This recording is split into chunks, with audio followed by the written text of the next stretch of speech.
All right, well, welcome back to the CorridorCast, and we are here with a very special guest. Also, this is my first time kind of introducing a podcast, and if you don't know who I am, I'm Jonah.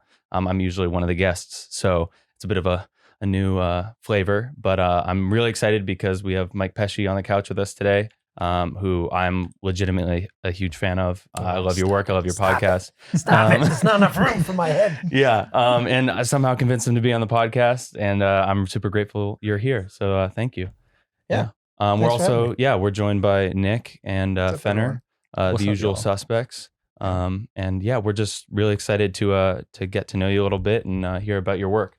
Go ahead. Should we start off with how we met Mike?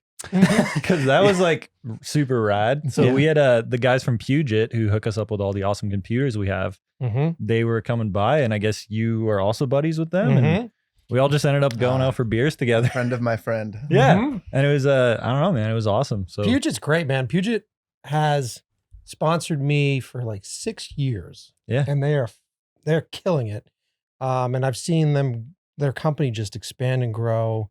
They just sent me a new computer this week that I'm not supposed to talk about. Oh, but it's pretty fucking sweet. And the thing I like about them is that those dudes love to drink. Yeah. They do love to drink. Yeah. Dude, had some crazy nights in Vegas with those guys. Yeah. So I'm actually hanging out with them after this, so we should all No go. way. Yeah. Oh, right on, man. Yeah, they're What? in town. Yeah. So Eric, Yeah, I'm yeah. gonna get you. those are Yeah. the dudes. Mike, Go ahead. I was gonna say, like, say I was a guy who just met you once at a bar and we'd talk a little bit, It's and now we're sitting down for podcasts. Like, hypothetically, what do you do, man? Like, what's What your do I story? do? What do I do? What's your story? Like, well, I pretend to direct most of the time. okay. I started. The long story of it was that when I was younger, I thought I was going to be a comic book artist, and I Okay. really wanted to recreate the books that I grew up loving. And ultimately, I got into comic books because my grades were terrible, and my parents grounded me from television, so I didn't get to watch any TV for my whole high school career. So I was just reading comic books all the time.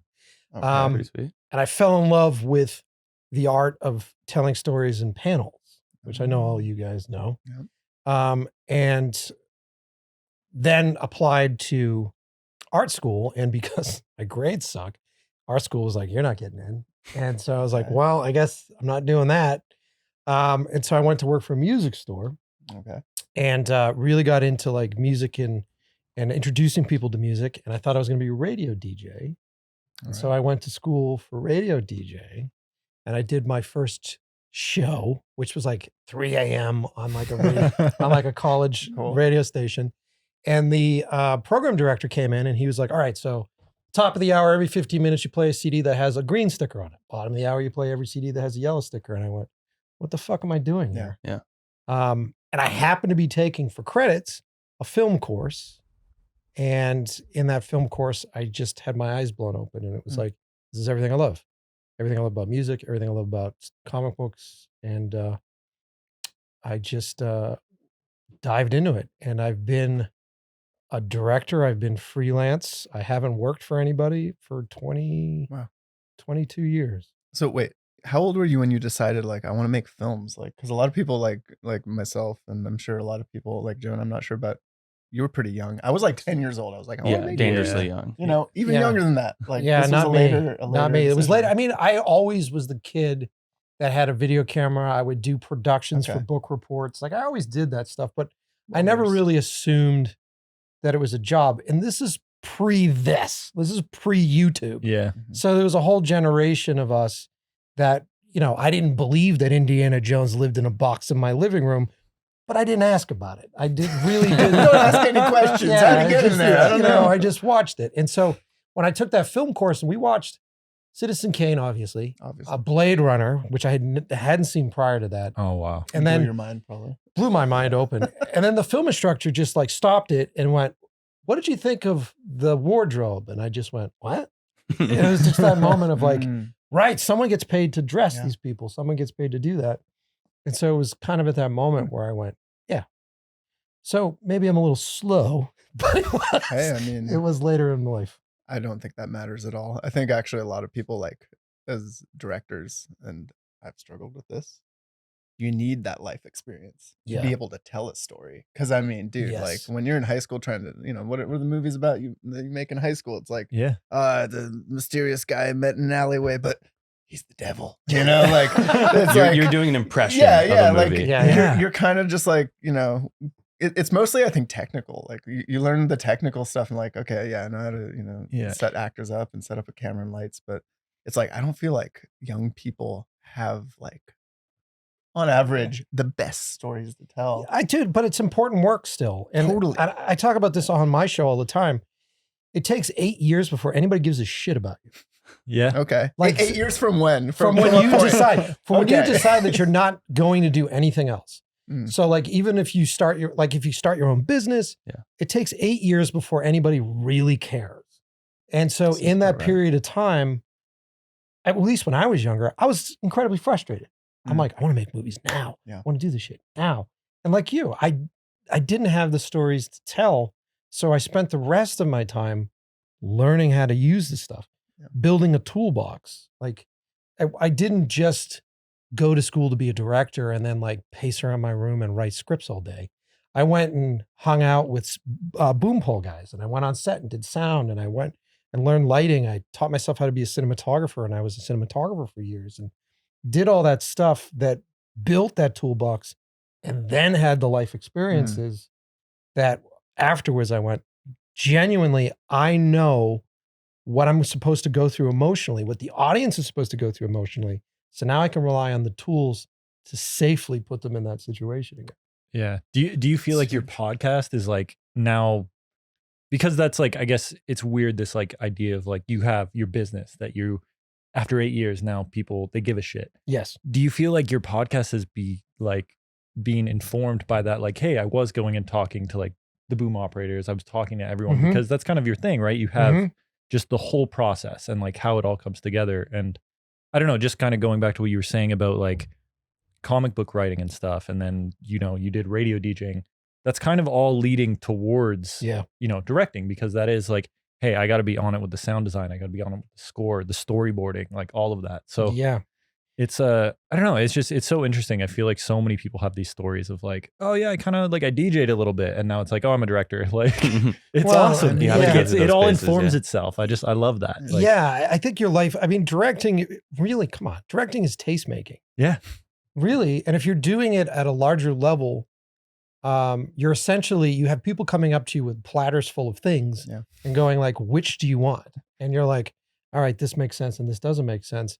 And I wish it was that exotic, but most of the time you're strapped to the front of a train and you're screaming. And someone once said, I forget who it was, they were like, being a director is being a professional question answerer. Yes. You're just on set answering questions and like, and then Tim Miller, we had him on the couch and he was saying like about 20 minutes out of every day on set, on whatever, it was like Terminator he's talking about, was actually directing actors. The rest was just like trying to bond with the crew, trying to answer questions, trying to, take care of all the logistics that are just crashing against you. Yeah.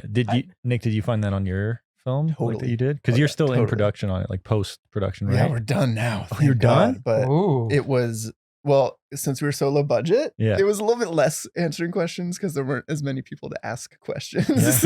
But yes, totally. Like there's not as much like working with actors as you would think. But when you do, it's like you really can't mess it up. But are you afraid of actors? No, I'm afraid of actors being afraid of me.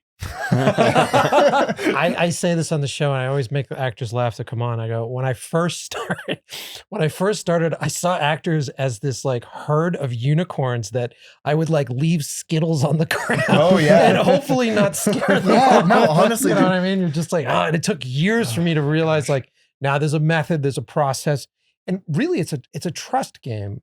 And then it was when I started to be comfortable with myself and being able to communicate with strangers and openly and honestly, then I found that actors gravitated towards me. Okay. So, because I come from a technical side, I'm sure a lot of you guys do. So you didn't have that like vocabulary of like, how do I like tell you to emote a certain way? And it's really hard because you can't just say be happier. Well, but also you're not, if you're we can get real nerdy about it. Please. If you're doing it the right way, you're not telling them to do anything.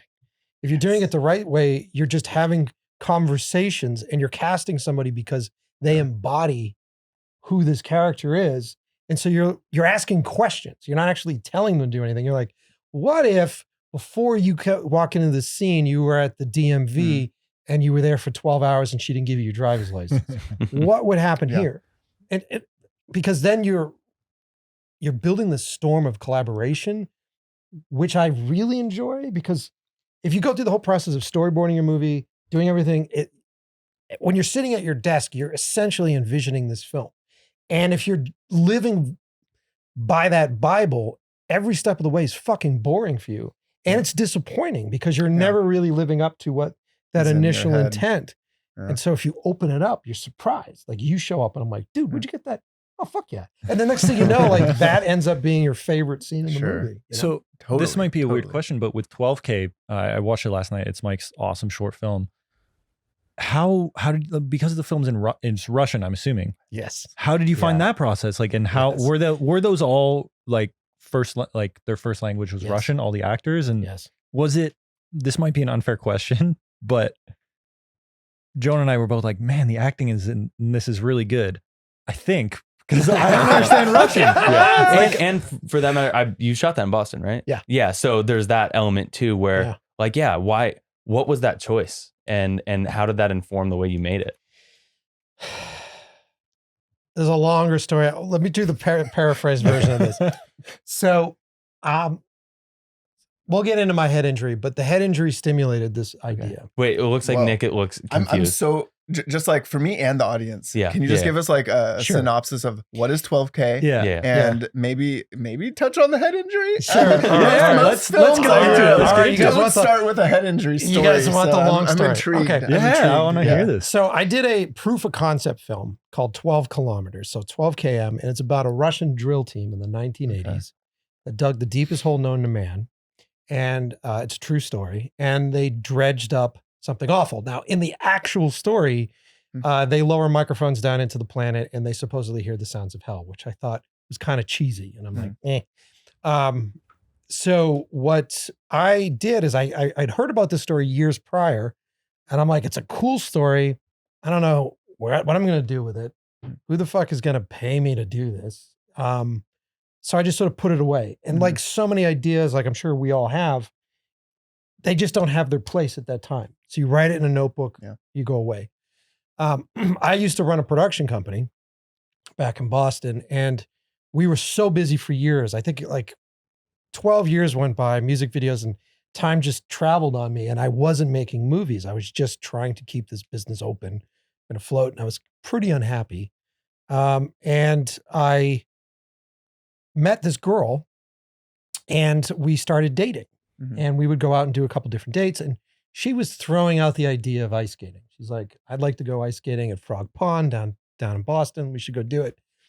And I was like, because I had never put ice skates on in my life. And so I was like, all right, whatever. And so there finally hit that day where she came to me and she said, you know, when we date, we only do what you want to do. You've never done what I want to do. And I went, I knew this day was coming. And so I said, all right, let's do it. And I said to myself, okay, what's the worst that's going to happen? I'll twist an ankle. I'll do something. Okay. So I go down to Frog Pond, which is like basically the equivalent of like Central Park in Boston. Big ice skating place, lots of people, very romantic. I go down, I'm putting blades on my feet. It's like very foreign to me. And I'm trying to be cool, you know, I'm still East Coast, you know, I'm trying to be a cool dude. Go through the process of doing this and try to impress this girl. Get the ice skates on. She pulls me on ice and she's pulling me around like a toddler, you know, and it's just very emasculating. And so spread legs. I'm just like It's hard to look cool as a toddler. No, I'm just getting pulled. I'm getting pulled all over the place. And so I said to her, I go, just give me a sec, skate away. I'll figure this out. And she goes, okay. And so I turn next to me to this little brat, like a little 5-year-old brat that's like pirouetting around me and lands next to me. And I watch him as he just pushes off. Okay. And I went, all right. So I push off and I literally go all the way back, land on the back of my head. So I do a complete 180 land, and the last thing I hear is the sound of an old oak barrel cracking, and I'm out. Now, but there's no oak barrels there. That's the old oak barrel. That's right? my boy. So I'm out cold. Jeez. And so the girl tells me that everybody on the ice hears this. So like I'm out. Oh man. And so she skates over, and it's like, I don't know if you guys ever played the old NHL hockey where like the dude's out on the ice. That's me. And so she skates over, and the owners of the rink skate over with little orange cones and set up orange cones around me so that people can continue to skate. They were ready. Space. Yeah. It's a little flare pop on the ice. It's like, hey, just give him the space. Don't be concerned. This happens a lot. Please. So she begs, they call an ambulance. I wake up to a flashlight in my eyes, and there's a doctor looking down on me. Now, at this point, I go, oh, fuck, because I got a ton of work to do all week. And I'm like, I broke my leg. I did something. I passed out. And the doctor looks down at me, and he goes, here's the deal. You've cracked your skull. You're bleeding internally. There's a hematoma forming on the top of your brain, applying pressure to your brain. Now, what we normally do is we drill into your skull to release the pressure because I wasn't bleeding out anywhere.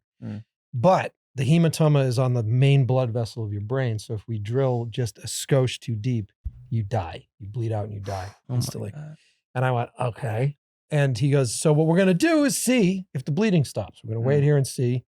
You can't go to sleep. We're going to keep you awake. Call your family. And that was it. And so the girl was there, and I'm looking at her, and I'm like, I'm out of it. And I'm like, you got to call my family. So she has to call meet most of my family for the first time, brings the family in. True story. I mean, I know there was a movie made about this later. It was ripping me off. Like, we did this. We were the originals. The Pecci story. Yeah. And so I ended up I was in intensive care for 5 days. I had these crazy hallucinations because of the pressure that was on my brain. And I was convinced that my inner voice wasn't mine.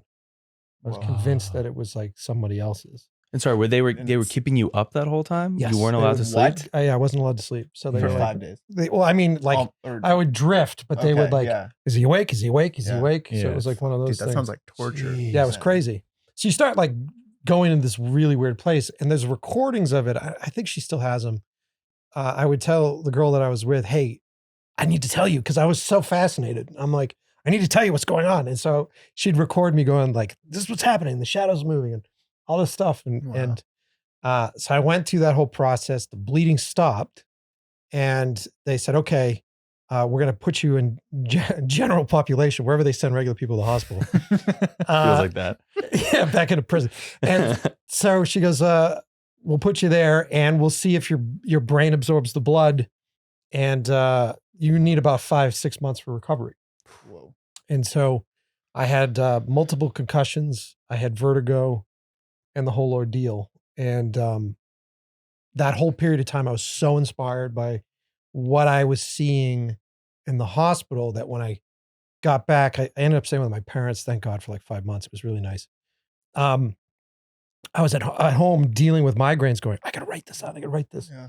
And 12 km was just going to be the cold open for the story. And it was like, where does this creature that is infecting you come from? Yeah. It came from Russia.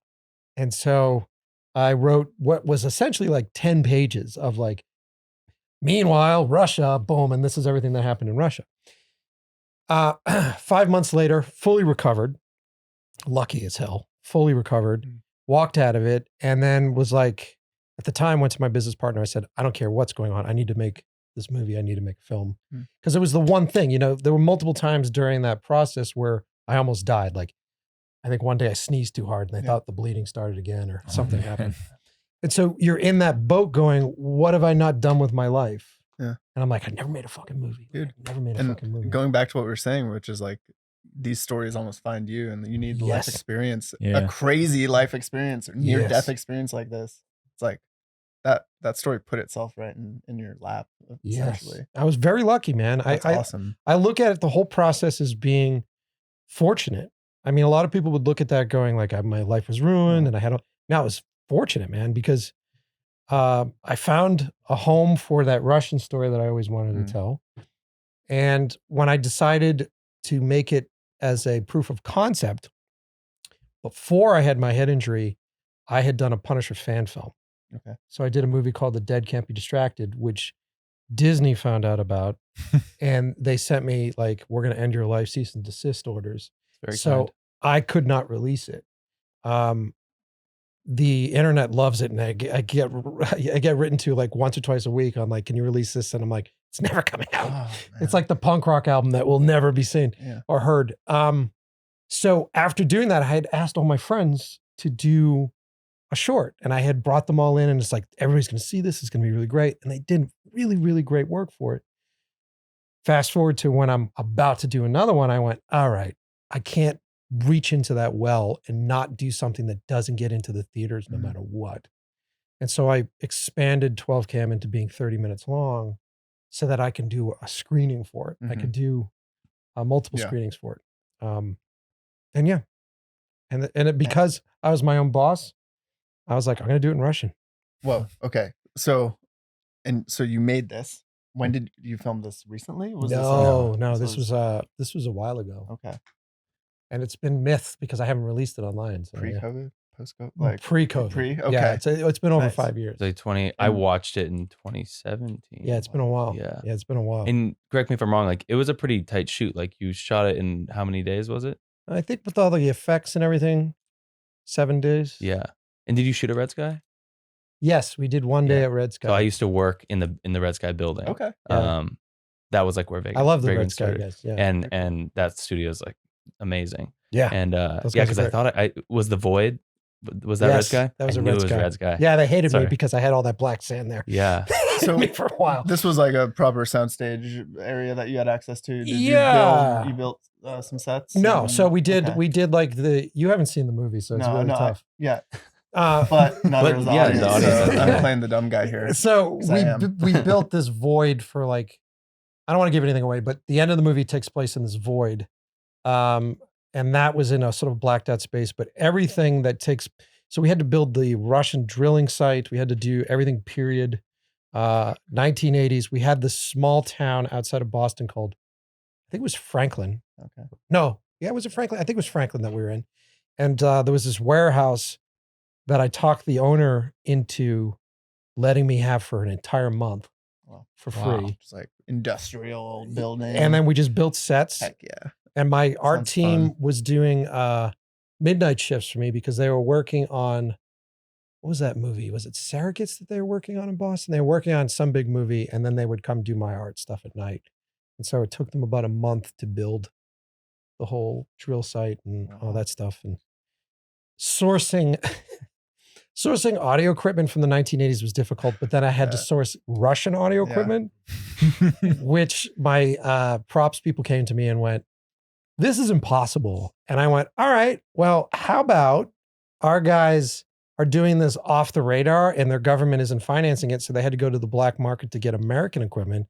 And I'll have one of the guys have a translating dictionary there trying to figure out how to use the American equipment to make your life professional question answerer. Yeah. That's exactly it. That's exactly the professional question. Yeah. So like, I'm assuming you had some money to make this. Was it all self-funded? I raised a bit from, I did a quick Kickstarter campaign, which I think we raised like 20, maybe under 20. And then I funded most of the rest of it, which I didn't mind. It's like you invest in yourself. Totally. You know, I think if you invest in yourself, other people believe in you more. So Nick, with your film, did you do any crowdfunding for that, or was that all self-funded as well? We didn't do crowdfunding. No, we, between like the 3 producers, we all kind of sourced our own, I put some of my own money, invested myself as well in it.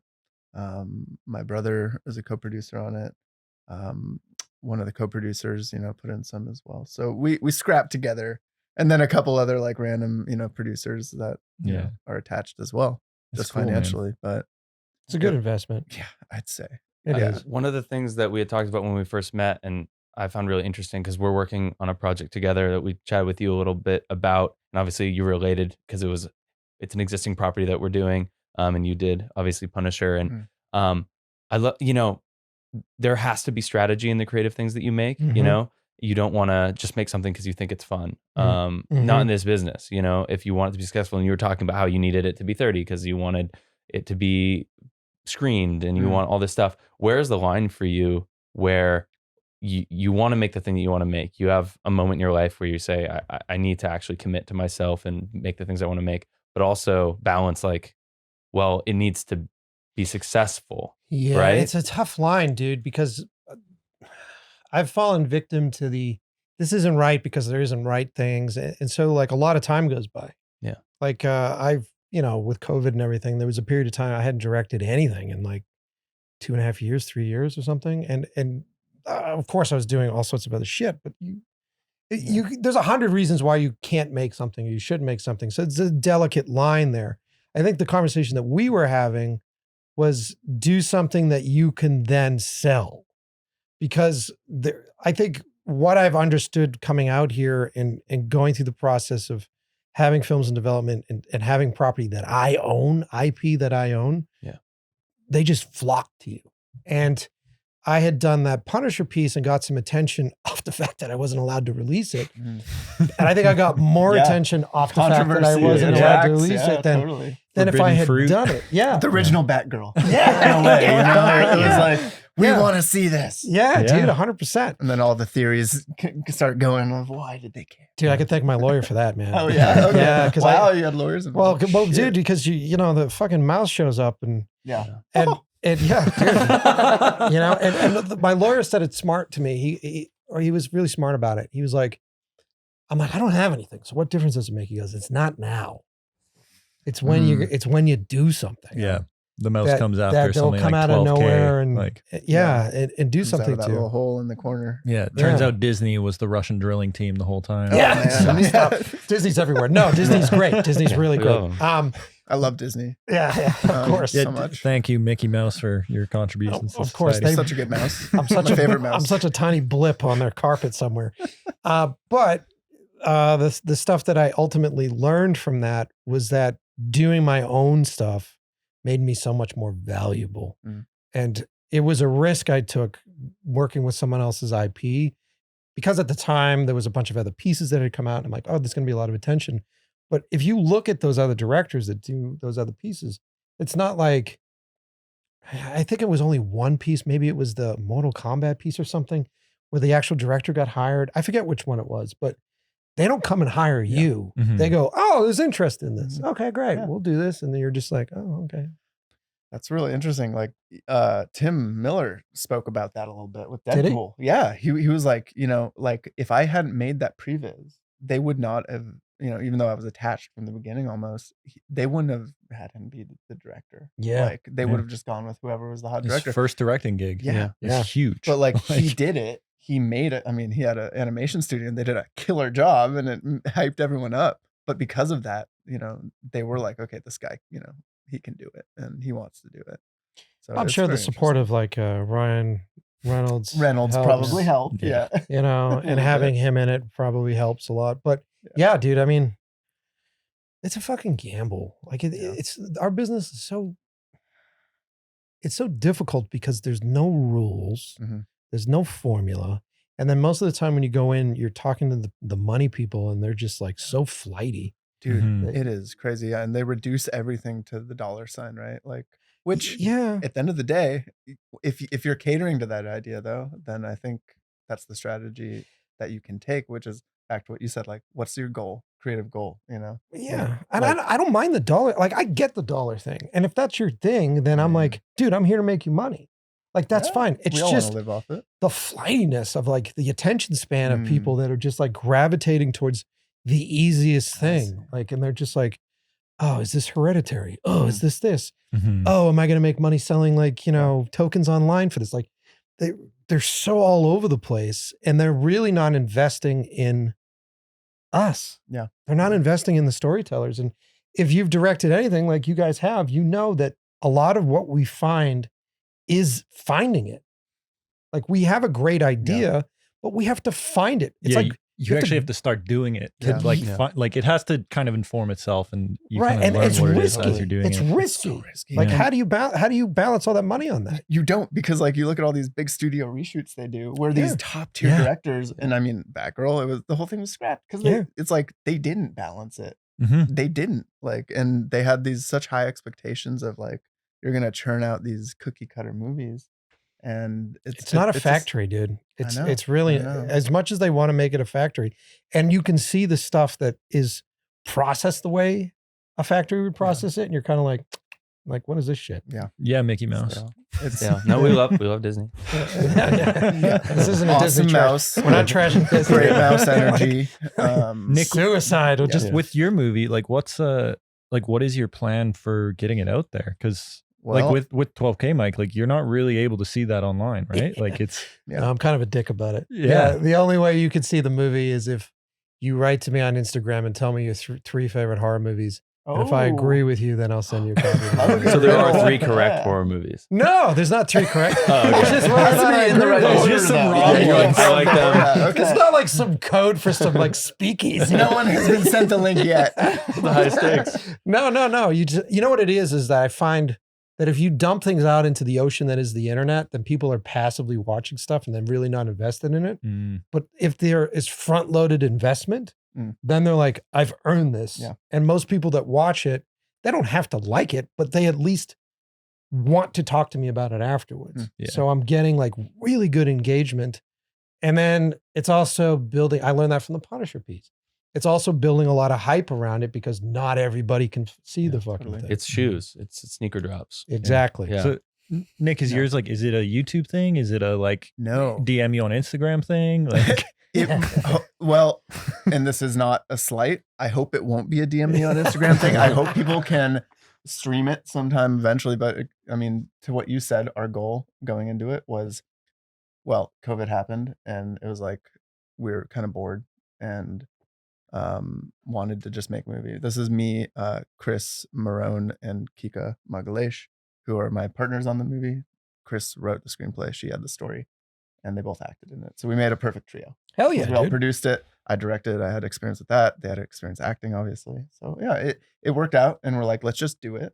Is it a feature or is it It's a a feature. Okay, so Yeah. you're in a whole different boat. That's great, dude. And Nick, did you feel like was COVID your ice skating incident? Of you're like, dude, COVID was a lot it's of like- people's It ice was- skating yeah. incident. It was definitely a weird way to make my first feature film and Yeah. Chris and Kika as well. but it Their kind of first like feature it film. almost forced you into it, right? Because it was Totally. that sitting around of like, God, I just got to do something. Yeah, right? man. Like, And it had always been a goal. It was like, I really want to make this. And like, I didn't know how to make a project that big. And it was just like, we have the script. This is a story we all feel pretty strongly about. It's a story about a woman who's like kidnapped and human trafficked. It's a horror film, a shit. real horror film. So it's a horror film. I was Yes, gonna ask. it's basically a horror, but a lot of it's like, on the road and stuff. So locations are not the hardest. People were bored during COVID. They're like, we're not getting any work. Can I help? Mm-hmm. And we're like, heck yes, you can. Come on out. Wear a mask, please. Locations were cheap. Like all the bars were shut down. People wanted to make a buck where they could. Yeah, So it was fuck yeah. So things logistically worked out. I had to direct actors with a mask on, Oh, which nightmare. sucked. yeah. Got really good at eyebrows. Yeah. All eyebrows. Yeah. But You're doing really good work. Yeah. It's just like dead. but things just came together and we shot it and probably spent another 5K on it in post, which isn't that bad actually. But it's been really just like pushing a train slowly down the tracks. And we're finally to the point where we like last week, literally, we started sending it out to everyone. We've Damn, been dude. waiting. We had like a whole list of like, everyone's like waiting to see the movie. And we're like, cool, email. Yeah. So we'll see what happens. But You just had to slowly work through that process of saying yes and Yes. no, taste making. yeah, dude. Well, Yeah. dude, also, congratulations. Thank you, man. Yeah. Thank you. That's Dude, a big, huge congrats. Huge. Yeah. I'm so Hasn't pumped really to see sunk it. in yet. No, Yeah. that's but- awesome, dude. You're in like that shock afterwards. Honestly, where- I'm kind Yeah. of numb because Yeah. the last 2 years it's been like I go home every night from this job and I do that, Yeah. So it's been a lot on everyone's plate, but I hope we can get it sold. Just the fact that you Yeah. shot it, just the fact that you did it, the hurdles that I think most people don't understand, the hurdles that it didn't. takes for you to get to that point. And you feel different after doing that, right? I feel like I'm ready to make my first feature now. Yeah. Dude. Yeah, like That's honestly, so like I feel like I went to film school again in the last 2 years. Yep. Yeah. And now I'm not scared of it anymore though. Yeah, dude. dude, when we said we're gonna make this and I transferred the money into the production company bank account, I'm like, okay, we're making this. I had like a 2-week panic attack almost. Yeah. So I was like, oh, this is gonna be like 3 months of shooting weekends. So I'm not gonna have a day off for 3 months. I'm not gonna have a Christmas break because we're gonna shoot 10 days straight during my Christmas break, like no weekends. I'm like, I was with Ren on a trip and like I didn't get like sleep for 2 days, and I was like freaking out. Like I look back and I was like, I was so scared of that. But then the first day we get on set and everyone, you see the crew there and everyone's just so stoked, and like that night I slept so well. And did you feel like that first day on set was like, oh, this is what the last 8 years, 10 years, however many years has been leading up to? Because you're like, oh, I can do this. It felt like, surreal, dude. Yeah. It felt very surreal. That's really cool. Yeah, it was, and it just was like a nonstop blur from there. Dude, I'm jealous. I'm jealous of you right now. Just because it's been a while since I've been in that situation. And when you feel that, when you're on set and you start to see things come together, it's like the ultimate high. Like there's this endorphin rush of collaboration that you feel. Totally, dude. And yeah, it's also scary because you're like, okay, this is it. This is what it looks like. Yeah. I've been imagining this. Let's make it work. Yeah. And sometimes you do, and a lot of times you don't. And that's where the learning comes in, though. That's rad, man. I have such a long list of like everything I would do next time, and I will do next time. Yeah. But like it makes it very interesting to look back on a film that you shot 2 years ago and say like, I want to put this out there because you don't really want to. Wow. Yeah. But you got to, dude. You got to just put it out. And you got to let it live. Exactly. And that's what we're going to do. And hopefully, hopefully we will distribute it somehow. And people will be able to stream it. I just want to do it. Are you going to do a screening? We are going to do screening. That's where you need, that's the shit. That is, dude. Like when you get in the room with people, that is like the purpose. I know so many directors, I don't know if you guys are. I know so many directors that are afraid to be in the room when they screen stuff. Oh no, that's the best part. It's the best fucking part, man. You learn so much instantly. Really? Yeah, okay. Yeah. And people don't even have to say anything. I'm terrified, dude. I'm terrified. Oh, we're gonna freak you out. Yeah. No, it's gonna be awesome, man. I like personally, like coming from because I started editing, that was like my way into this industry. Like my favorite part is watching it with people because I'm not watching the screen, I'm watching them, Yeah. And I'm like, what's hitting, what isn't hitting. Yeah. And like after so much work to be able to have an emotional impact on an audience, the funny part about what we do is that the most exciting part for us is doing it, but the most exciting part for everyone else is watching it. Yeah. And there's this weird, like it's a delayed moment. Yeah. And so you're feeling relieved and that it's over, but everyone's just excited to watch it. No one's been there with you, right? Exactly. Your process is ended and everyone else's process is beginning. So you get to relive it again with everyone else. Yeah. Thanks for reminding me of that. Cause I'm sure you guys can relate though. Like once you live with a video for a while, you've been through everything and you've, you know everything wrong with it and you know all the solves that you've done. And you forget that people are literally going to be seeing these images for the first time ever. Yeah. People laugh at a joke you wrote 2 years ago and you're like, it's funny. Yeah, exactly. That's totally still jaded. funny. So that's very important to remember. It's like you notice all the flaws because you've been living with them and you're just like, oh, I hate how this looks. I hate how this sounds. And then but someone sees like, oh man, I loved everything. And you're like, oh, fuck yeah. But the older you get, I think the more time you do it, the flaws just become part of like, I equate it to cooking all the time, right? Because that's what I would do in the interim. I would make meals during COVID because it was like making mini movies. Yeah. And I can like sort of have that experience. And the sensory sort of experience. But sometimes you don't plate things right. Sometimes you got like the steak's overcooked or like the rice is a little rubbery, but the whole experience is a really great one. And then you start to treasure, the meal, not just the food that you're serving. Dude, completely, man. It's much different person than I was 2 years ago based on that project. And I treasure really the process. Like it's just, again, like I said, it was film school again. Like, last week we did a podcast all about film school and like, you could just go make a movie and you'd probably learn as much. That's one of the reasons every time. I love what we do here too. Because working for 3 months on a feature and then a year and then it snowballs. Like what we do is we make something every single week.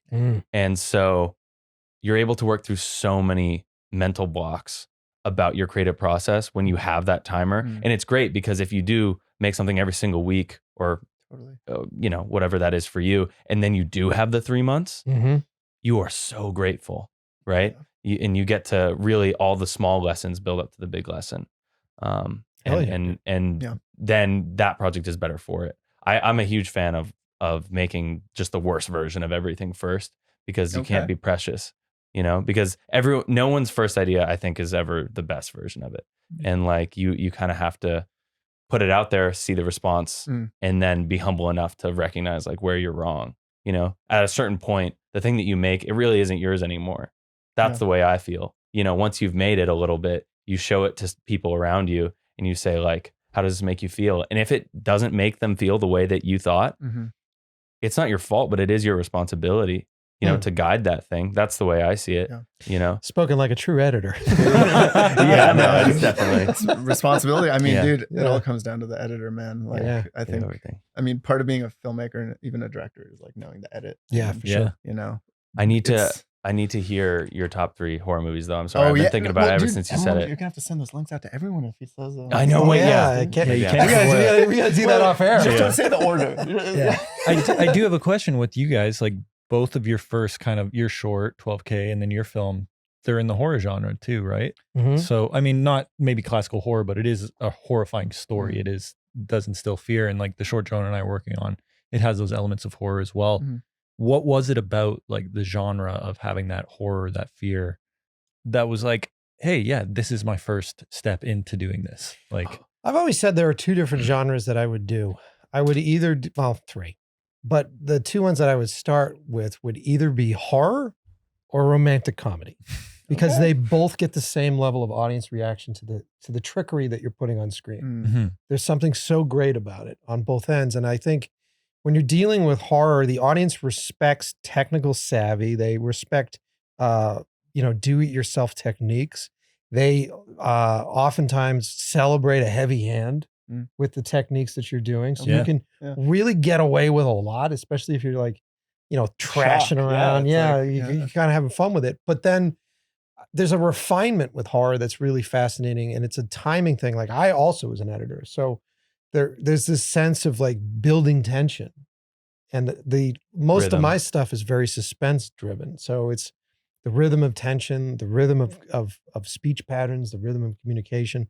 So I find that stuff really interesting because it's less about dialogue heavy scripts that are very sort of like narrative based. It's more about like, hey, here's this theme or this idea. How can I use all these magicians' tricks to like make you think that you're getting stabbed in the face? That makes me think like watching your pieces, and I'm sorry to the audience who can't see this, but what I can say is that every time the times that we watch them, when we watch them a couple times, I said, I love the editing. I would just keep saying that. Oh, good. The editing is phenomenal. I love what he did there. And with that, my question is, how much of is that boarded? Because you're doing these moments of like amazing texture work with sound design and these awesome, like the door and who's there? These like sequences that you build. To me, it almost feels impossible to board those because it feels like you're building this rhythm that works so perfectly with the music. Yeah. What's your process finding that medium? I wish I had them. I can show you the storyboards for 12cam. They're pretty on point. What I see boards do a couple things for me. Boards help me block. So like it's my initial blocking. I remember once I was doing, because I did a lot of commercials back in Boston. I remember I was doing a commercial and I showed young guy doing a commercial, showed up on set, and the actor goes, "How do you want me to pick this backpack up?" And I went, "Oh shit." Like I hadn't thought about like what that was. Okay. And so with boarding, I found myself when I was boarding out 12cam, I would, in my driveway back in Watertown, I would tape out what I thought the rooms would be outside in the driveway, and I'd go walk him. And I would just be like, okay, what if the guy comes here? What if the guy does this? Yes. And sort of did that. And then I was like, okay. And then I would board it. And then the cinematographer side of me was like, okay, here's what I think the colors should be. Here's what I think the lensing should be for this. That's really interesting. And then when you start to board things, I used to hand draw them, but now I do everything digitally, which is like super fast. I can then start editing them. So with the boards themselves, literally editing with the boards. Sometimes it's just the way I arrange them on the paper. Okay. Or sometimes it's just in my mind where I go, cut from here, cut from here, cut from here, cut from here. And I know that it's not going to be the edit. So I know that I'm not just shooting like, I only need 5 frames here. I'll shoot until I get something really great. Yeah. but I have pre-edited with the boards. So by the time you see, like if you saw a side-by-side comparison of the boards for 12 cam and the images, they're pretty damn on point. I think I'm still pissed about it. I only missed like 4 shots on my board list. Okay. And we were doing 35 setups a day with Dolly, Steadicam. My team was like on point. Hustling, dude. On 35 setups. 35 setups a day. Woo. We were on point. Nick, with your film, Wow, was there much of that board process, or was it more run and gun? Was it like man? The first week there was. Yeah, dude. Yeah. No, totally. Yeah. I had shot lists, I had boards, and then it started, and it was just like I had to kind of go on Pivot. instinct. Yeah. Yeah. And like, dude, like it was like a 19-day shoot, and as you know, low budget stuff. Dude, I know. It's just you literally go and you just try to get everything and make it work. So some scenes I did have boarded, like if it was specific stuff on a steady or whatever, Yeah. like we had that worked out. But it would just be, I would trust that me and the cinematographer could be on the same page. Yeah. Which we Mhm. were, and it worked out. A lot of it's handheld, a lot of it's on dollies or gimbal stuff. So Yeah. and a lot of it's car mounts too. A Oh, lot of sick. interior car stuff, which is a whole other. That's a whole Yeah. nightmare. Yeah. But I think one big lesson that I will apply to my next film is more of that. Mhm. Not writing off that process. Mhm. Not that like I thought this is a waste of time or anything. It's just like I think shooting coverage is really detrimental Yes. a lot of the times. Yes. I think to the whole process. Yes.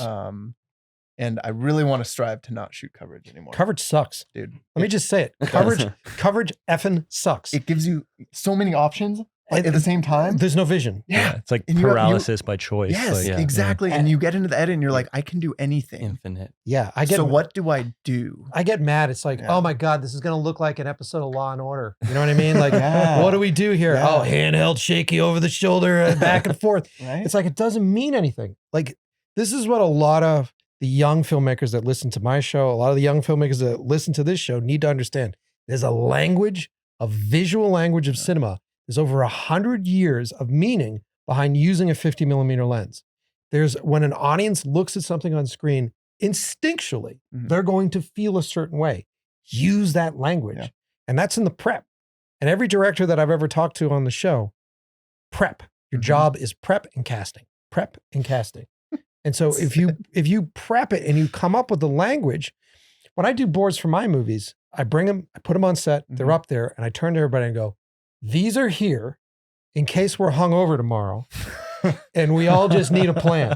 So we're going to come and just do these, like if we're having a bad day. But I've scheduled it in such a way where we can fuck around and we can play. And I've got a really good example of this. On Who's There, there's a sequence. I ended up casting Maggie and the young girl in that, and she changed everything.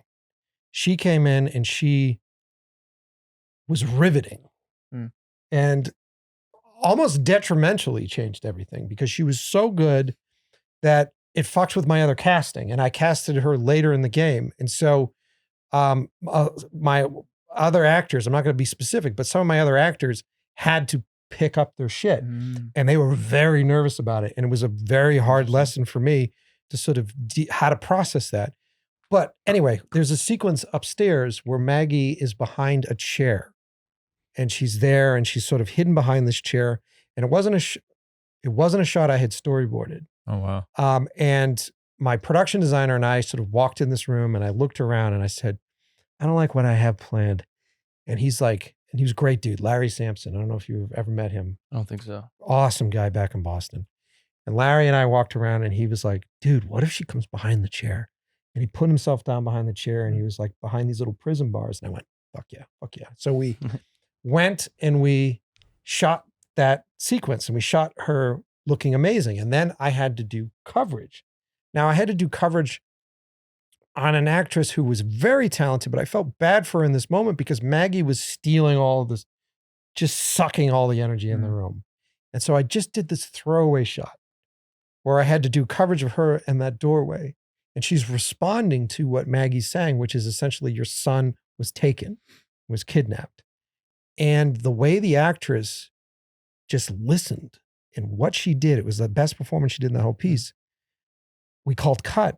And I immediately realized that the whole rest of the afternoon that I had boarded out was wrong. So from what she did there, everything I had planned was the wrong energy, the wrong vibe, too heavy-handed. And I turned to the entire crew and my assistant director. I said, can we just take a break? Take a break for 15 minutes. I brought my cinematographer and assistant director over and I said, this isn't right. We gotta work this out real quick. And so we just walked down this hallway and walked through the sequence. And I go, what if the camera floats here and does this? And my cinematographer was like, well, yeah, we do that. My assistant director was like, oh, and this will happen. And so we just completely threw the boards out, redesigned that whole back end of the sequence. And it's beautifully stimulated by the performance of the actress. And I think that's important to remember. Prep, learn the language for what it is that you're making, but then have the wherewithal as the director who, AKA, you're the audience at that point. So like when you're watching it, you go, I want to see where this goes. And don't be so stubborn with your prep where you're like, yeah, but I was really excited about using the Steadicam next. Gear related. I was really shots. excited to get the flares off the sweet anamorphic. Totally. No. Follow the emotion. Follow the inspiration. Yeah. That's And really good advice, man. Yeah. Just for context for the audience, who's there? Is that available to watch on the site, or is that? No. Is that you have to message your three least favorite horror films. Well, look, I'll be clear too. Both these movies are proof of concept films, and so I don't need to release them. Like I've already got them into the production companies and the places that are in development. So it really behooves me not to release them yet, because then the features will be that much more stimulating and that much more interesting. I didn't need to go that route of getting their attention by putting it online. Would they be things that you say like 12K or Who's There does become a feature? Yes. Would they be something that you'd be willing to put out after the fact? Because that to me, like being able to go back with District 9 and watch Neil Blomkamp's original short film he did as a like film student, I'm like, holy shit. Like that stuff is inspiring to be able to see like, hey, this awesome feature film, 12K, this is what it was. And it's just cool to be like, hey, if you get some of your buddies together, you like make this film together and it's just a short film or something, this is what it can become. Like, I think that stuff is just incredible. Like, yes, no, totally. I will totally do that. I've screened it to a few audiences and I've had a few things. And if there are any film festivals watching, if you guys want to take the movie in and we'll make a big deal over it, we can do that. But yeah, I agree with you. I think at one point I had plans of distroing just the short. I've had a couple of offers for distro just for the short. But at this point, it's just like, I enjoy what I have going on with the podcast now and the connection that I have with the audience and the general interest that people have with it more than I would just, dumping it on YouTube. It's really interesting, man. It's like that strategy. It's kind of time tested, like make a short, pitch it, get the feature made. Do you think at this point you still want it, or those features that you're still hyped about telling those stories? Yeah, it's weird because what ends up happening is you partner up with production companies, and we could do a whole podcast on this. I'd love to. Dude, it's fascinating. We partner up with production companies, and everything that you've written, if you've written a script, if you've written any of that stuff, is all going to get thrown out. It's all going to become something new. And when you're collaborating with producers, they want to have obviously investment in it and emotional investment in it. And oftentimes those people are bringing really great ideas. Like 12 Cam ended up catching fire as a short because I had a friend of mine write an article on it. What website was it for?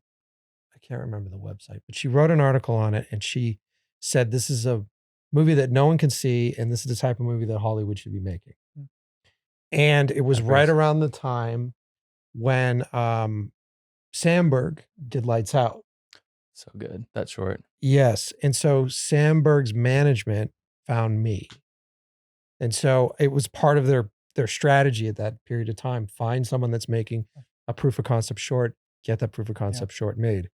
And so because of that short, I got representation from them. I got representation from UTA, and then got to go pitch to like, nice, dude, like Michael Bay's people, Wow. Sam Raimi's people. And you were pitching that idea, or did you have a whole kind of like pocket full of different things? Okay. So we had 12. Focused.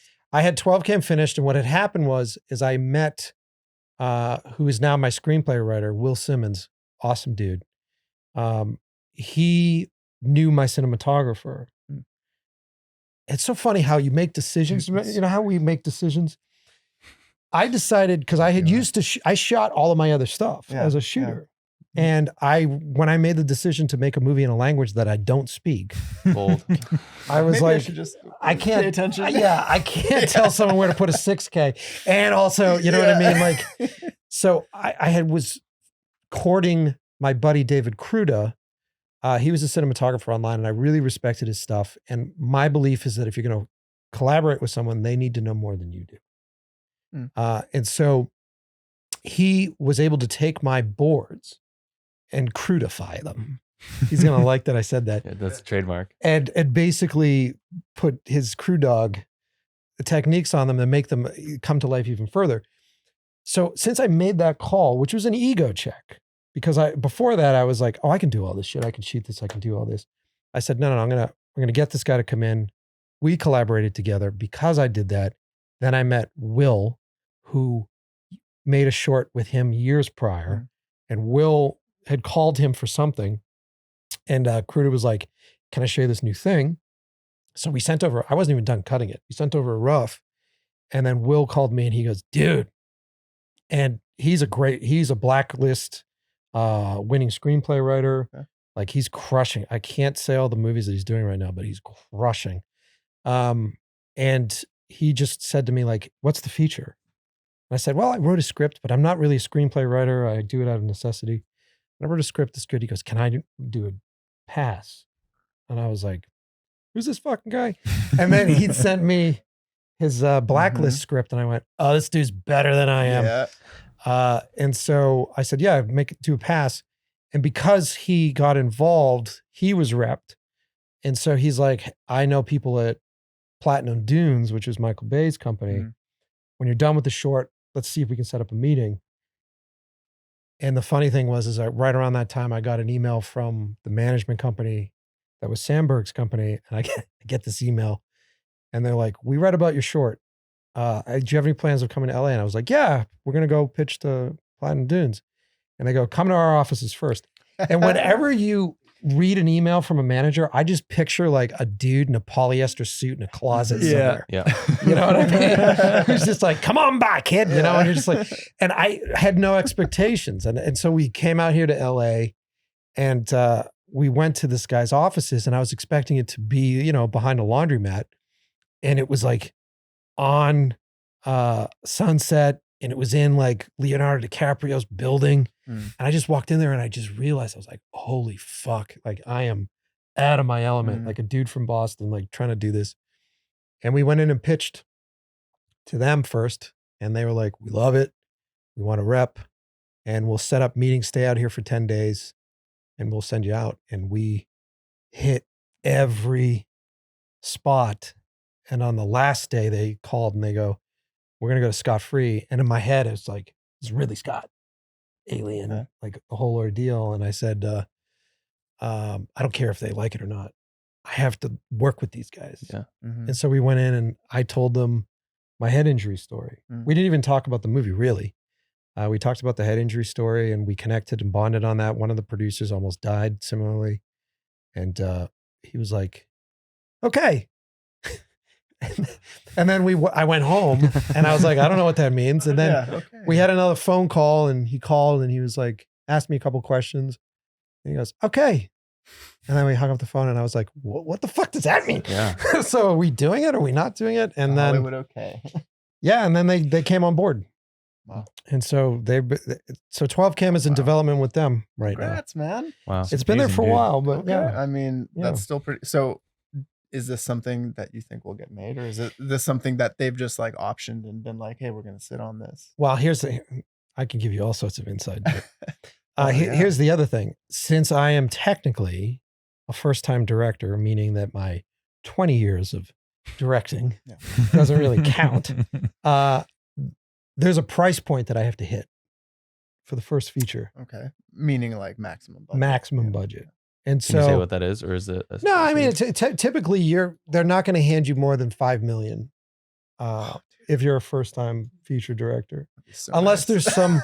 But dude, you go, $5 million, but like. Once you're working in that Hollywood system, on a scrappy that doesn't go set, that far. I could go forever on that. Yeah, but on an actual. I remember we were budgeting out the feature version of this, and I was talking to really nice line producer, and she called me on the phone, and she was like, "So do you want to build a set on a gimbal?" And I was like, "What?"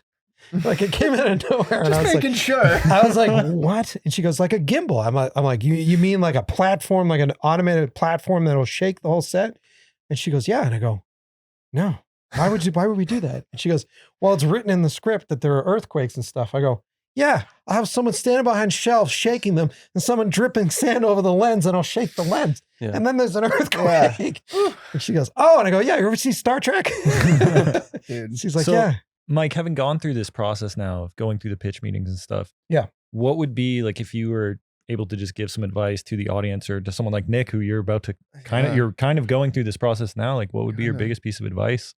Like in general? Yeah, just for going through that whole pitch process. Interesting. I guess like one thing I could maybe add to that is there maybe one particular piece of like insight that maybe from your first pitch to the last pitch in those 10 days that you picked up, or like, it's a crash course. Yeah, exactly. Like because I mean, I've never done that many pitches. Like I've done a couple, you just hear no a lot. But. I would say a couple of things. One, appreciate it. Okay. Cause it's weird. It is. Fair enough. Like you're going on like these speed dates, right? And so if you're lucky, they've seen it, right? Most of the time they've seen it. My guys are pretty good of sending out the email going like, "Close the blinds and watch this." So I'd walk in a room and people would be surprised that I wasn't Russian, first off. Okay. And then second, we would go through the thing. So the process is weird. And you meet like the randomest stereotypes of Hollywood that you've ever, like the coked up crazy man, or like someone else that's like you meet all like these wacky people along the way. So that's kind of fun. And in the beginning, I was really nervous.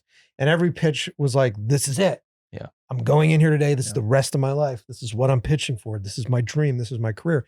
And then you just start to understand that like, now this could take like 5 years. Yeah. So as you just sort of let out that stress, because I see you like you're doing it. Do it, Nick. You can do it, man. You got it. Dude, it's been 2 years. It'll take me maybe next year I'll come back. You gotta let it out, man. Because if you let it out and you just understand, like you've already done it. Yeah. You've accomplished it. You've made the movie. You've spent the time. You've learned the lessons. If at its worst, all you do is walk away with the lessons that you've learned, it is worth that money that you spent. Yeah. Someone asked me, because it's been so long to get this movie made, they go, "Do you think you wasted your money on 12 cam, that amount of cash you spent?" And I went, if someone said to you, you can write a check for a specific amount and guaranteed sit in Ridley Scott's office and have him say that he likes your movie, would you write that check? Yeah. Oh yeah, all day. Wow. And so that's what you need to understand is like, as you go through this process, I'm sure your movie's awesome. I can't wait to see it. Thanks, man. As you go through this process, you're going to meet some fucking wild people and some interesting folks. Yeah, man. And that's what this is. That's what all this is. Yeah, man. It's crazy to hear your take on that, because there's been so many points where it's like everything rests on this one moment, and you have to treat it like that, but you also have to understand like it totally doesn't. It doesn't. It totally doesn't. Like everyone, the world doesn't revolve around, your movie and you as a person and a filmmaker, but like it's like you hear about these big directors and it takes them like 5 years to get a movie developed. 10 years. They have like A-list cast attached, which is a huge part of it. And like it makes you really just realize like there's so many factors here going into make that much money going behind a project. Well, and then you hit a point, like there was a point when I could share this stuff. There was a point when my guys were like, and by guys, I mean my representation was like, I think this movie's dead. You know, there's points where they go like, this isn't going to happen. And at the counteract of that, like, I've had my guys call me on the phone. I've had a phone call. They're going to hate me for saying this shit. I've had a phone call where all of a sudden there's applause and everybody's like clapping on the phone. And I'm like, what's going on? And they're like, we've done it. We did it. You did it. You had such a great meeting. It's successful. It's going to happen. And I'm just like, what? It's going to, I'm like, when the paperwork's signed, let me know. Show me the money. So like and I've had these calls over the course of a day where you get called and it's like, so-and-so's interested. And you're like, oh, fuck. It's like, get your shit together. And then you hustle and you put together boards, you put together treatments. You do all this and you sell it and you go into a pitch and you sit there in a pitch and you're nervous because you're like, fuck, everything's coming to this moment. You pitch real hard and then you don't get a call. Yeah. Or they call you and they go, they love it. And you go, wow, is this going to happen? And then you talk for like, you like verbally masturbate each other talking on the phone about like, oh, it's so great. You did such a good job. So much of that. And then you get off that call and then nothing fucking happens. And it's like 2 or 3 weeks and nothing has happened. So at the end of it, you just go, why am I getting so psyched out? Yeah. Because dude, I got a psychiatrist because of this business. Really? Yeah. Just like getting yourself.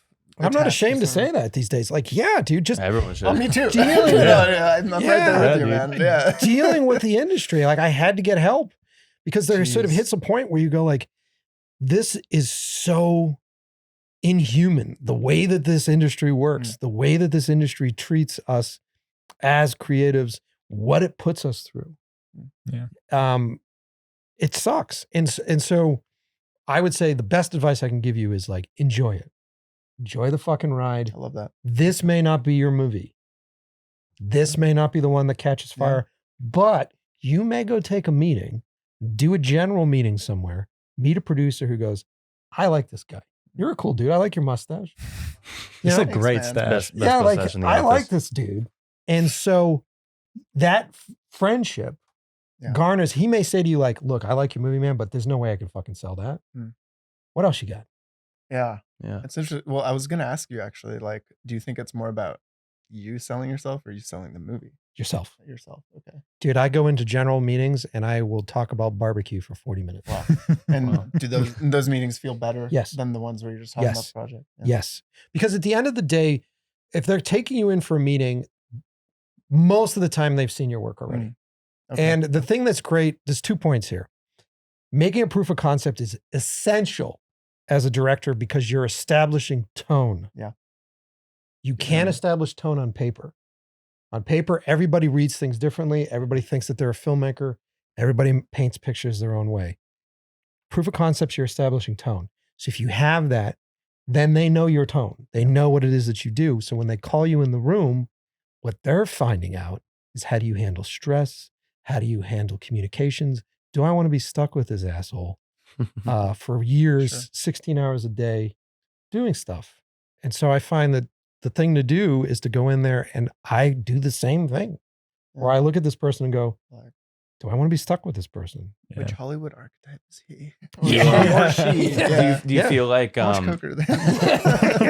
is some of that. Because you came out here, you did those pitches, and it seems like you stuck out here. Yes. And with the stress of pitching, what you're talking about, has the podcast helped you work through some of that? Just breaking down those doors and just meeting people and talking about barbecue. I know you say you talk about barbecue, and I've listened to it, and you're able to work through that. Like, what does In Love with the Process mean to you as the person who's doing it, not the person who's listening, right? I selfishly do it. Yeah. I really do. Come on, man. Like, I don't get paid. I don't get paid a ton of money. We now have sponsors and I'm able to keep things afloat, which is really great. But I do it selfishly. I do it because this right here, I'm learning something again, listening to your stories. I'm learning something about myself, just telling my stories. Mm-hmm. And so at its core level, being able to communicate with strangers and friends, and build relationships with people just upon the passion that we fucking all have. Yeah. I did a podcast before we came here today. Two podcasts in a day. Yeah. I feel so good about it. Yeah. And so, that's really great. It's been good to make connections with people in the business. We talked about this before. Totally. So like if I want to meet, like I know the production designer for Ghostbusters and Ford versus Ferrari, and him and I got along really well on a podcast. There's a bunch of actors that I've talked to that I want to work with.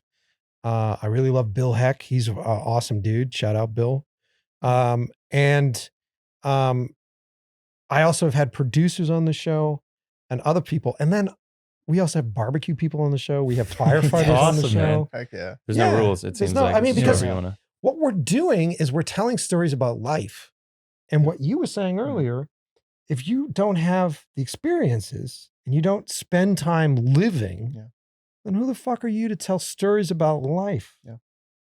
And so I think that the podcast really does a bit of all that. And then it connects me to my fan base and connects me to my audience. Yeah. My audience gets special things, whether it's, gear or access to see the movies. And I love it, man. It's been my therapy. That's good, It's man. really cool, man. I feel like having something like that, and like for me, it's like being able to make videos for Corridor and like, Yeah. have an audience that we're entertaining and teaching stuff to. That, like, I was asking myself, because like I always wanted to be a feature filmmaker, right? Yep. As many people do. Yep. Lots of us, who are now working in YouTube and new media.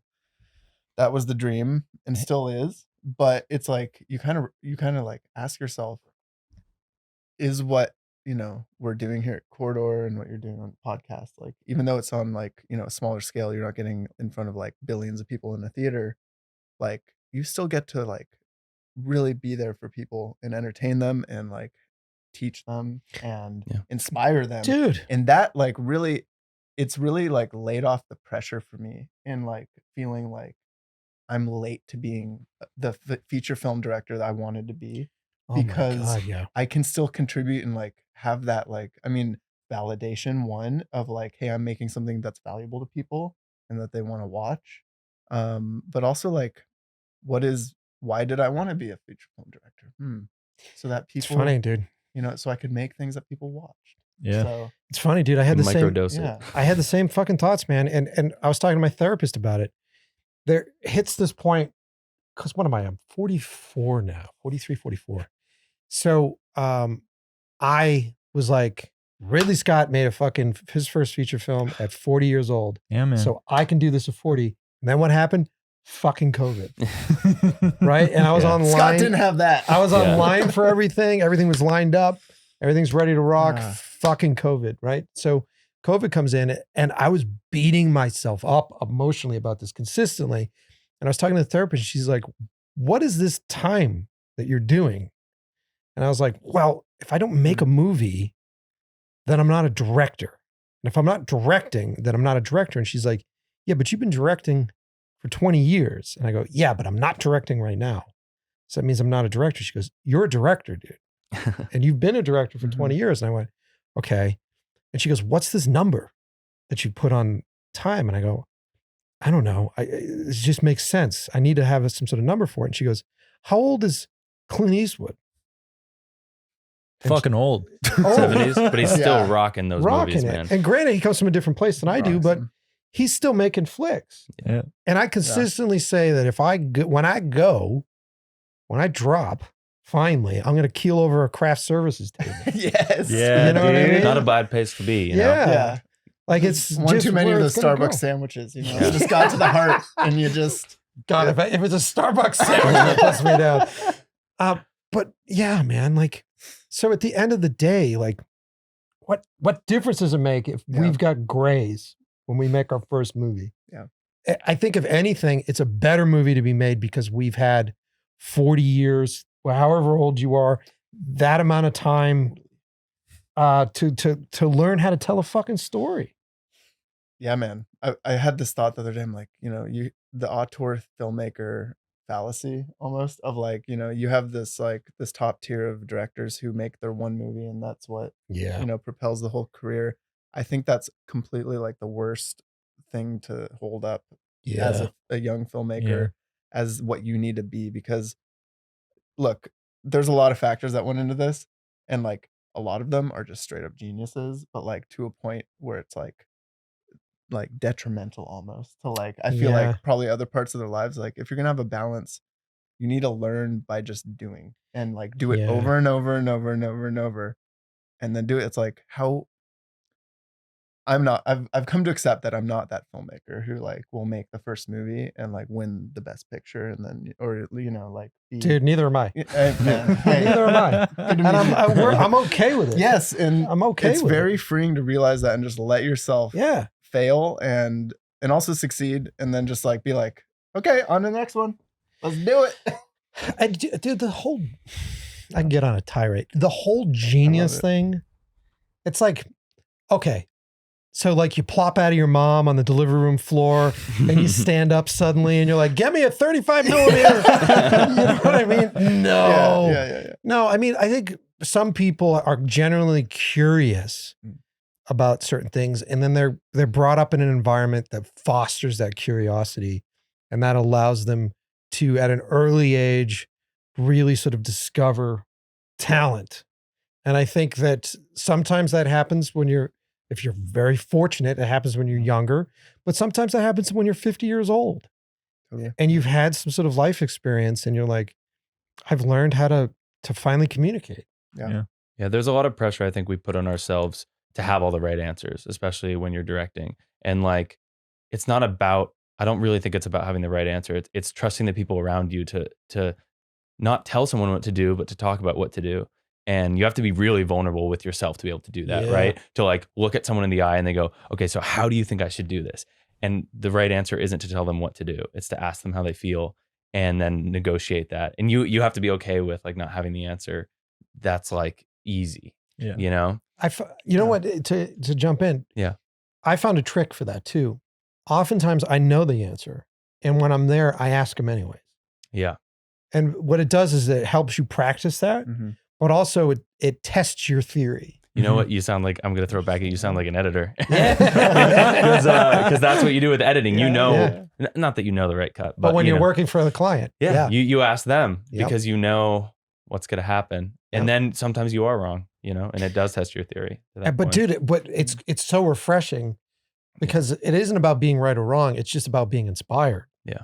And so I'd rather have all the people working for me inspired than following my orders. Yeah. No one wants a drill sergeant. This has been a great podcast. I feel like if we're coming to the end here, like, man, this is just, in some ways, this has been therapeutic because I know Jonah and I have been talking just with like the short we're working on. It's like, you just got to keep grinding it out and stuff and just believing like in it and just keep doing it. Can I ask about that? Like, are you guys at liberty to talk about this short film that I've been hearing so much about here? I think so. Yeah. Okay.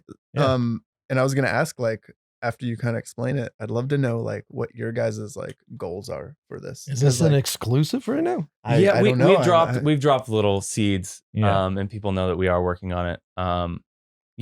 Our process on it, and I'm sure Fenner has his perspective. And the reason I'm working with Fenner, and the reason why I love this man so much, is that to what you said earlier, he's way smarter than I am, and he can do something I can't do. He looks smarter than me. Yeah, no. But Jonah's also smarter than me, though. So. And so our process has been really cool developing this, and the reason we're making it, I guess, to answer that first, is that we feel like this property has so much to offer, and there have been versions of it that have been made, but it's a property that is like really iconic and people know. Okay. And it is a horror. It's funny that we're all talking about horror stuff. It is horror. And taking something that people know, it's kind of what people do with what they're doing with Star Wars, taking this like iconic property and telling a small story. Yeah. So it gets people to know, oh, it's Halo. I don't know Halo. It's Halo. Mm-hmm. Fenner loves Halo. Yeah. But my idea with this, and the reason I think it's a project that I found interesting, is that the story that we're telling isn't a bunch of guys going and shooting people, and it's not a video game. It's three people, and I think it's a story worth telling. It's about humanity. It's about what you'll do for a cause that you believe in. It's a very bleak story, and it's a story that resonated with me right now because we all want to be doing something to help. And the truth of the matter is that we might not be doing the right thing even with the best intention. And that's what this story is. And it's actually a really hard thing to talk about because I think most people are good. I really do. But we get blindsided by the means to an end. And that's what the story is about. And it just so happens to be in Halo. All framed, wrapped up by Halo. That was our thought process, is use an already established IP, like similar to the Punisher thing, to have the framework for the universe, for the built-in audience. And then essentially use it as a jumping off point to be like, hey, we did this thing. And it may be a case of where we get, I don't know what it would be. Papa Master Chief comes down and says we can't release the film, but then we'll just do what you did. Yeah, exactly. Yeah, it's a learning process. I think that was our ultimate goal is to learn how to do it, and it's been hugely inspiring. Just like knowing that you've made your film, and so doing something that's like 10 minutes, 15 minutes is. And it's been awesome. A really unique process, like unlike any other project. Because when I was in Boston, and God bless Vagrants and those guys, because they were the first people who gave me work. This is who we know each other through. I was directing things. And I was even younger than I am now, obviously. And I was really trying to figure out what process would work for me. And this project has been one that, because there's no timeline, I've really taken the time to work on not the end goal, but the process to get there. And that's literally the name of your podcast. So it's like, and I'm finding new ways to do it because we've pre-visualized the entire thing, shot on iPhone. And now we're going through the next step of pre-visualizing CG in it. Oh, wow. And so taking really baby steps to get there, but making sure it's like I've always buttoned up. Put pressure on myself to finish something really fast because of the world that I can't, like ads. You want to finish it really fast. Everyone wants it really fast. And that's what I was doing before. And so everyone wants a 30-second commercial. Everyone wants it to be tight, perfect. Crew cuts episode. Crew cuts, yeah. And so I love going baby steps because there's no reason to put that pressure on yourself when there is no deadline. And so, it's been really, I was super inspired by the Pixar book that I read, the Imagination Inc. And their process of making movies. And they previs everything to an insane degree. What's really cool to put a button on that too is all of those small little baby steps we've been taking. Now it's like, oh, it's all coming together so quick. Yeah, it's not stressful really cool. Actually at the end. So because it's all there. We should show you guys some stuff after. It's pretty sick. So at the end of the day, what do you guys ultimately want from this piece? I think for myself, it's just to have done it. Okay. That's it. It doesn't have to do anything. It could be something where it never comes out, but just to know that we've done it. That's ultimately it for me. And yeah, I think the people that we've met doing it, because we've kind of brought more people into the fold on it. I can't say all the people that we have, but like the people that I've been able to meet working on it, Fenner included, and learning to trust myself more, like to fail in that process, has been really cool. And I think, everyone has a dream of it being seen, and we're in a place where, it will get seen more than if I just like posted on my Instagram. Oh, for sure. So I think I'll say this, what I want out of it is I want to hear what strangers think about it. Not that I need like validation, but like I am so inspired by the fact that like what I make can impact someone. It's something that I've learned from the show that I make here, that like making something that is what we make is funny usually. And I don't really want to make something funny, and I want to hear how people are affected by it. That's my goal, to see if my crazy little idea, someone in the comment section goes, wow, it is really crazy that even though that person made the right decision in the moment, ultimately it was actually a detriment. And I think that reminds me of this in my life. That would be like the victory. I'd be like, yep, okay, the metaphor worked. Because that's what I'm always worried about as the editor. It's okay to want that, man. It's okay to want people to watch your stuff and respond to it. It sounds like you guys got good reason, and like a good reason to do it. And then if you're looking in the larger picture, the stuff that you guys are, the techniques, the previs, the planning, all those things, if you go through that process, you're making yourself valuable for, like a Star Wars show. Because you're then proving that you have the skills to do that. And I think having the skills isn't necessarily going to get you hired. I think if the emotion is there, and if you're telling that story, then this is a great real piece for you. And it's a great piece for you to be able to say, we did this, and you guys have a fucking killer audience here. So you'll have numbers on that. I had the guy who did the fan film, the Uncharted fan film. Oh, it's amazing. On the show. Yeah, it's incredible. Yeah, he was on the show. That is such, amazing. I need to listen to that episode, dude. Yeah, he's an interesting cat. And he was talking about how obviously it's a property, it's a fan film. He didn't get hired to make the new Uncharted movie for it. But what he did get was because there was so much interest in it at the Comic-Con, they had him come out to Comic-Con. They did this whole process of Comic-Con. And then he had interest from other producers to make something else from it. So again, just proving you can do it is so freaking important. Yeah. Just saying just being able to look at someone and be like, they can, push past all the hurdles and actually finish something, which is hard to just finish something in the first place. That's the biggest thing. It's not just proving it to other people, but proving it to myself, I think. Totally. Yeah. So. And there's never been a better time to make a fan film. I mean, Corridor almost started with video game based fan films. Literally did that Minecraft, Frozen Crossing, and then Minecraft, which propelled Corridor itself out. Yeah. But I just watched a great fan film yesterday. It was Andor. It was great. Yeah. We're in like a renaissance of fan films, and they all have huge fucking budgets. Oh, I see what you're saying. I thought someone else. Oh my god, man! No, I hear what you're saying, man. Like being able to take an existing IP and inject new humanity into it, and a new perspective is that's almost the skill you need. Forget about writing an original screenplay. I'm sorry, they're not getting made anymore. I know, it's depressing. How can I inject my it is. It's a whole other podcast. It's a weird give and take, man, because it's I hear you and your perspective of saying you need your own IP, but there is no perfect formula. I think that's the most important thing. Obviously, it's not a hot take, but it's not about the formula at the end of the day. It's about proving it to yourself, and you can prove it to yourself in a million ways. And dude, at the end of the day, while you're waiting around to create your own IP, make this fucking thing. Just continue to make things, because you're always known by what you're doing now and what you're doing lately, and it doesn't matter how good your last thing was. People are like, well, yeah, but what are you doing right now? Yeah. Well, dude, thank you so much. I want to plug your podcast. Where can we find it? What's the last thing? What if no one has seen your podcast, which episode do they need to watch right now and where? Oh, well, you listen to it these days because we're not videotaping it.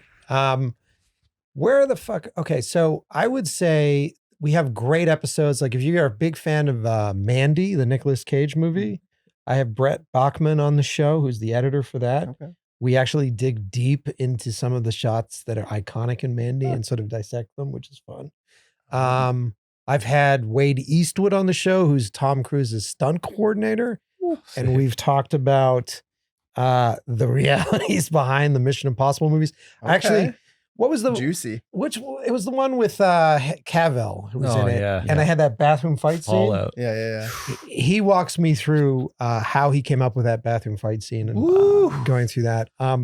So there's a lot of fun stuff as far as big names. So if you're enthralled by hot topic names, we have some of that. But most of the show is just very personal. It's a place that you can go to when you're feeling insecure. It's kind of like what we just did here. It's a place that you can go to when you're doubting yourself, and it won't just be this guy telling you what to do. I actually turn to people for myself on the show. Yeah. And so I always say at the beginning of the episode, come on in, grab a beer, have a seat on the couch. Our guest is on the way. Let's hang out. Let's learn something together. And you can listen to it on Spotify. You can listen to it on Apple Podcasts. Go to inlovewiththeprocess.com. The show is called In Love with the Process, and listen to it. I like it. Yeah, it's addicting, and it really does feel like you're in the room just chilling and hanging out with people in the industry, and it honestly can help bridge that, like you talked about your process of pitching, just getting through those nerves, the way that you can just have the confidence building experience of hearing people talk about these things is super great. I reached out to Eddie Hamilton, who's the editor of Mission Impossible, and all Yeah, those yeah, guys. yeah. I got to connect you guys because Yeah. and I don't have a podcast. I just called him. We talked for like 3 hours one time. Yeah. And he is a fascinating guy to talk to. And he just did the new Tom Cruise movie. He just did Top Gun. Oh, so cool. he has so much to say about the process of that. But anyway, man, thank you so much. Thank you, Filmmaking guys. This has been a lot of fun. Yeah, this has been a lot of It was fun. awesome, you guys. Thank you so much. And on our podcast, now we crack the beer. Now Yes. Oh, yeah. we turn the mics off and then we keep going. Thank you so much, man. Thank Awesome. you guys. Seriously. Thank you so guys much, for dude. watching. Go check out Mike's stuff. Yeah.